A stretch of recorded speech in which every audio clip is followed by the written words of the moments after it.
ముందుగా పురుషోత్తమ రెడ్డి గారు చెప్పండి, ఒక్కొక్క అంశం మీద వెళదాం. ఓవరాల్గా ఈ సభ సారాంశం మీకేమనిపించింది? నిజానికి ఆల్రెడీ ఉన్న విమానాశ్రయం బదులు కొత్త విమానాశ్రయం కట్టారు, మంచిదే, ఎవరైనా కాదు, దాంతోనే మొత్తం జరిగిపోతుందన్న ఇంప్రెషన్ ఏ పార్టీ ఇచ్చినా కూడా అది కరెక్టా కాదా అనేది ఒకటి. అసలు ఈ ప్రసంగాల సారాంశాన్ని మీరు ఎట్లా చూస్తారు? తర్వాత చంద్రబాబు గారు, తర్వాత పవన్ కళ్యాణ్ గారు, తర్వాత లోకేష్ గారి ఇష్యూస్లోకి 1 by 1 వెళదాం. కొమ్మిడి గారు, నిన్న జరిగిన సభలో ఒక అవసరాల కోసం ఏర్పడినటువంటి మిత్రత్వం యొక్క ప్రతిసారిగా అనిపిస్తా ఉంది. అంటే ఒక భావోద్వేగమైనటువంటి మిత్రపక్షాలు కాదు, ఒక అవసరం కోసం. ఇక్కడ జగన్మోహన్ రెడ్డి అనే ఒక బలమైన నాయకుడిని ఓడించడం కోసం పరస్పర అవసరాల కోసం ఏర్పడినటువంటి పొత్తు. ఏ భావ సారూప్యం లేదు, అవసరాల భావ సారూప్యం తప్ప భౌతికమైనటువంటి ఆకాంక్షతో ఉన్న భావ సారూప్యం ఇక్కడ లేదు. అది ప్రతి సభలో కనపడుతుంది. ఇది నాకు నిన్న పొగడతల్లో నాకు అనిపించింది. ఎందుకంటే ఇదే విశాఖపట్నంలో జగన్మోహన్ రెడ్డి గారు ప్రధానమంత్రి గారి సమక్షంలో ఏం మాట్లాడారు? రాష్ట్ర సమస్యలు, బాధలు ఇవన్నీ చెప్తూ మీ పట్ల మాకు గౌరవం ఉంది, రాజకీయాలకు అతీతమైన గౌరవం ఉంది మీ పట్ల, కానీ ఇది సార్ మా బాధ అని చాలా స్పష్టంగా చెప్పారు. ఎందుకు చెప్పగలిగినారు? జగన్మోహన్ రెడ్డి గారు కేంద్రంతో గాని తన రాజకీయ మిత్రపక్షం కాకపోయినా కేంద్రంలో అధికారులతో చాలా బాధ్యతాయుతంగా హుందాగా వ్యవహరించాడు. దీనికి ఢిల్లీ వాళ్ళకి తెలుసు, వారికి తెలుసు. కాబట్టి జగన్ గారు బహిరంగంగా ఈ విన్యాసాలు చేయాల్సిన అవసరం ఆయనకి రాలా. కాబట్టి హుందాగా వ్యవహరించాడు, పద్ధతిగా ఉన్నారు. ఇక్కడ మన ప్రాబ్లం ఏంటి? పొత్తులో ఉంటే ప్రపంచ నాయకుడు, పొత్తులో లేకపోతే అంతకన్నా దారుణమైన మాటలు ఎవరు మాట్లాడరు. ఏం పవన్ కళ్యాణ్ గారు కానీ తక్కువ మాట్లాడినారా మోడీ గారి గురించి? ఇవన్నీ మోడీ గారికి తెలియదా ఈ రోజు సభలో కాబట్టి ఒక అసహజమైనటువంటి శత్రుత్వం, ఒక అసహజమైనటువంటి మిత్రత్వం, రెండు సహజత్వం దూరంగా ఉన్నాయి. కాబట్టి మనం ఏంటో మనం నిరూపించుకోవడం కోసం ప్రయాస, ఆవేశం ఇవన్నీ వచ్చాయి. కానీ పాలకులు గుర్తించాల్సింది, ఇప్పుడు జగన్మోహన్ రెడ్డి గారు హుందాగా వ్యవహరిస్తేనే ఎందుకు కేంద్రం గౌరవించింది, మనం సాగిలి పడుతున్నా ఎందుకు ప్రత్యేకంగా చూడట్లేదంటే రెండు చూశారు వాళ్ళు. కాబట్టి ఆత్మగౌరవాన్ని వెన్నుముకను కోల్పోయే నాయకులు ఏమైతే చేస్తారో నిన్న అదే జరిగింది. ఆత్మగౌరవాన్ని వదిలేసినారు, వెన్నుముక లేదు. వెన్నుముక ఆడుంది? పవర్ లో ఉన్నప్పుడు ఇష్టారాజ్యంగా ప్రవర్తించి, పవర్ లేనప్పుడు ఇంకో రకంగా ప్రవర్తించడం. కాబట్టి దీనివల్ల ఏమవుతుందంటే రాష్ట్ర ప్రయోజనాలు నష్టపోతాయి. ఎందుకు అంటున్నాడు కొమ్మినేని గారు? ప్రధానమంత్రి గారు మీకు అంతా బాగుందని ఇట్లా మీటింగ్ పెట్టేసిన తర్వాత ఇప్పటికే ఎక్కువ చేసినాం అనుకోడు ఆయన. ఇప్పుడు బాగుంది సార్, ఆంధ్రప్రదేశ్ ప్రపంచం వెలిగిపోతా ఉంది అన్నప్పుడు ఇంక వీళ్ళకి ఏమీ చేయాల్సిన అవసరం లేదేమో, చాలులే అనుకుంటారు. కాబట్టి అడిగితేనే చేయని కేంద్రం ఇంకా బాగా చేసినారని ఆయన కన్నా ఎక్కువ మనమే చెప్తే ఇంకేం చేస్తారు? కాబట్టి ఇట్లాంటి ప్రసంగాలు పెట్టి మనకు బాగా జరుగుతున్నాయి. ఆంతర్యం ఏమేంటిది పురుషోత్తమ రెడ్డి గారు మీ అంచనా ప్రకారం? ఎందుకు మీరు సరే మళ్ళీ చంద్రబాబు గారు ఏం మాట్లాడారు, వీటన్ని మీద మళ్ళీ మాట్లాడదాం. అసలు ఎందుకు అంతగా ఇప్పుడు సిబిఐ మాజీ డైరెక్టర్ నాగేశ్వరరావు అంటున్నారు, వీళ్ళందరూ రామకృష్ణ గారు ఎందుకు అంతగా దిగజారిపోయినట్లుగా లేదా అంతగా జారిపోయినట్లుగా పోని మాట్లాడాల్సినంత అవసరం ఏమొచ్చింది? ఏమిటి ఆంతర్యం ఏమైంటుంది? ఏమన్నా రాష్ట్ర ప్రయోజనాల కోసమా లేక ఇంకేదన్నా ప్రయోజనమా? ఏమైంటుంది? ఇప్పుడు తెలుగుదేశం పార్టీతో బాగున్న రిటైర్డ్ వాళ్ళు బాగా వర్ణాతీతం, మరి ఎంత బావాలా అనేసి మనకు ఆ బాధ అయితే లేదు. కాబట్టి బేసిక్ పాయింట్ ఏంటంటే ఈయన ప్రధానంగా ప్రారంభం చెప్పినట్టు ఇది అసహజమైన పొత్తు. మనం ఎడబడితే దిక్కినాం కదా, మనం పొత్తులో లేనప్పుడు ఎడబడితే దిక్కినాము. ఇప్పుడు దాన్ని కవర్ చేసుకునే ప్రయత్నం, అంతకుమించి ఏం లేదు. రెండోది నమ్మట్లా మోడీ గారు పర్సనల్ గా.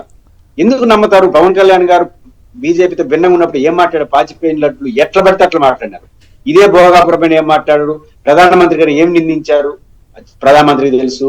చంద్రబాబు గారు ఏం మాట్లాడారు? చంద్రబాబు ప్రధానమంత్రి తెలిసినప్పుడు ఇప్పుడు వాళ్ళు చూస్తే ఏదో ఆ ముఖంలో ఆ కలయి కనపడతా ఉంటుంది. అంటే ఒక అవసరం కోసం చేసుకున్న పొత్తు కదా. కాబట్టి ప్రతిసారి మేము కరెక్ట్ గా ఉన్నామని నిరూపించుకునే ప్రయత్నం చేయడం మనకంటే. రెండోది మీరు చూడండి, గత 2 ఏళ్లుగా 3 సార్లు 4 సార్లు ప్రధానమంత్రి వచ్చినప్పుడు అంత అంతర్జాతీయ విషయాలు మాట్లాడుతున్నారు. అంటే రాష్ట్రానికి ఏం చేసినారో చెప్పడం మానేసి జంతర్ మంతర్ కాడ ఏం జరిగింది ఇవన్నీ మాట్లాడుతున్నారంటే ప్రధానమంత్రి గారిని అల్టిమేట్ గా మేము మీ లాయల్టీ పర్సన్స్ అని గుర్తించమంటున్నారు. కొత్తేమో సంసారం 2.5 ఏళ్ళు అవుతా ఉంది. 2.5 ఏళ్ళ సంసారం ఇంకా మేము బాగున్నాం మమ్మల్ని అర్థం చేసి ఆయన అర్థం చేసుకోవట్లేదు మరి. కాబట్టి వీళ్ళు అర్థం చేసుకునేదల్లా ఓయిటి కొమ్మినేని గారు ఆచరణీయ నాయకుడిని అర్థం చేసుకొని ఇస్తుంది. జగన్ గారు ఎక్కడ బహిరంగ ఒక్క పొగడతలేదు, పైపించి చాలా సందర్భంలో విమర్శించారు. ఆయన ఎందుకు కేంద్రం గౌరవప్రదంగా అర్థం చేసుకుందంటే ఆయన పద్ధతిగా ఉంటాడు. ప్రస్తుతం ఎన్నుముక ఇరుచుకోడు, అది మేజర్ గా. ఎన్నుముక కోల్పోయిన వాడిని ఎవరు గుర్తించడు. మన సాగిలి పడి కింద పడి దొరినా కూడా ఎవడు గుర్తించు. వెన్నుముక అనేది నాయకుడికి కానీ వ్యక్తికి ఇంపార్టెంట్. అది కోల్పోయిన తర్వాత ఇంకా రోజు ఇదే తతంగం. దీనివల్ల ఏమవుతుంది? మీకు రాజకీయంగా లాభం లేదు, రేపు తెల్లారితో విడిపోతే మళ్ళీ ఒక గోల. కాబట్టి పవన్ కళ్యాణ్ గారు అయితే మరీ టూ మచ్ గా కాక్రోచ్ ఇష్యూని ప్రస్తావిస్తారు. ఇప్పుడు 22 లక్షల మంది విద్యార్థుల వేదన కదా, కాక్రోచ్ ఉద్యమంలో జరిగిన ఘటనల గురించి కాదు ఇక్కడ మన ప్రస్తావన. 22 లక్షల మంది విద్యార్థుల వేదనను అక్కడ రిప్రజెంట్ చేస్తే చాలా సులభంగా కొట్టాడబారేసి ప్రధానమంత్రి గారిని అలా అంటా ఉంటే నాకు కన్నీళ్ళు వచ్చినాయి అని నిలబడి ఉండేది. అప్పుడు నేను అంటుంది అలా అంటున్నప్పుడు అలా అన్నదాన్ని నిలబడండి పోయి. ఉంది కోమినేని గారు, కాక్రోచ్ ఉద్యమాన్ని పవన్ కళ్యాణ్ గారు ఇట్లా మాట్లాడితే పతనం అయ్యేది మొదటి వ్యక్తి పవన్ కళ్యాణ్. ఎందుకంటున్నానంటే last time 7.5 voters first time ఓట్లు వేశారు ఆంధ్రప్రదేశ్, 30-40 లక్షల మంది. వాళ్ళ మెజారిటీ మీకేశారు ఏదో మార్పు తీసుకొస్తారని. వాళ్ళని అవమానిస్తున్నారు మీరు. అది మీకు ఏమాత్రం మంచిది కాదు. కాక్రోచ్ తరహా మూవ్మెంట్ లో ఉన్న వాళ్ళందరూ మీకు అభిమానులు ఒక రకంగా.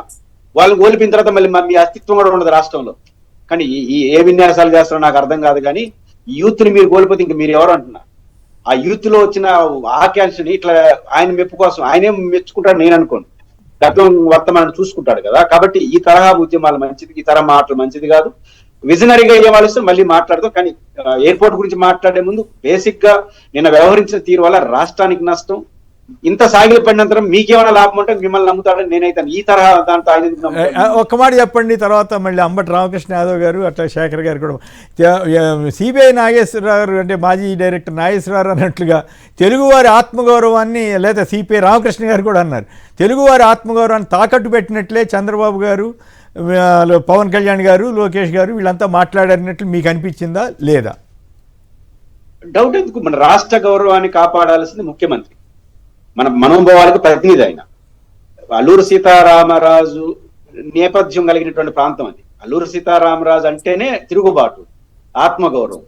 అలాంటి ప్రాంతంలో ప్రాతినిధ్యం వహిస్తా అట్లాంటి చోట్ల ఇట్లాంటి ప్రసంగం. దీంట్లో ఏదైనా ఒకటి చెప్పండి, మాకు ఇది చేశారు కాబట్టి పొగిడామని చెప్పండి. ఏదీ లేదు.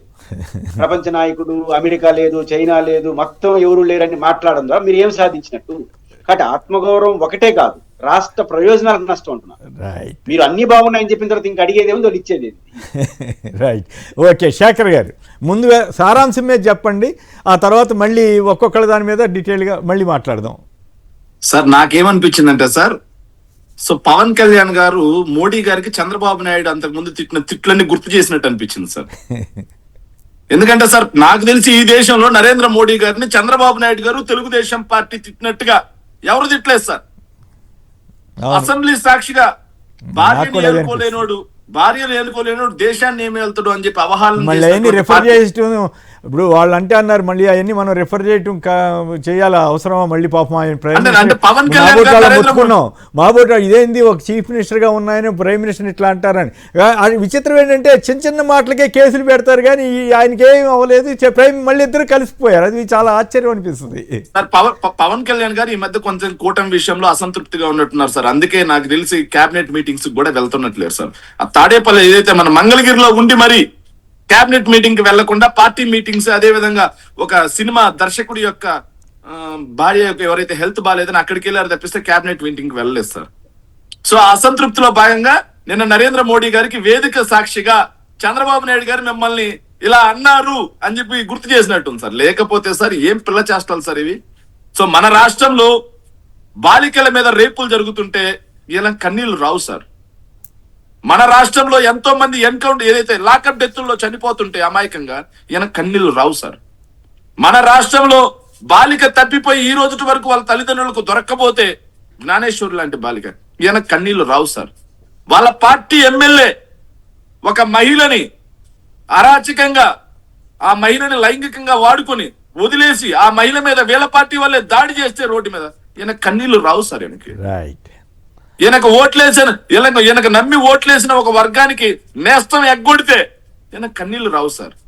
కానీ జంజీ వాళ్ళు వాళ్ళ హక్కుల కోసం విద్యా విధానం మీద వాళ్ళు మోసపోయిన దాని మీద పోరాటం చేస్తే ఈయనేమో పోరాట యోధుడు చెగోవెరా శిష్యుడు అని చెప్పుకున్నాడు సార్ ఒకప్పుడు.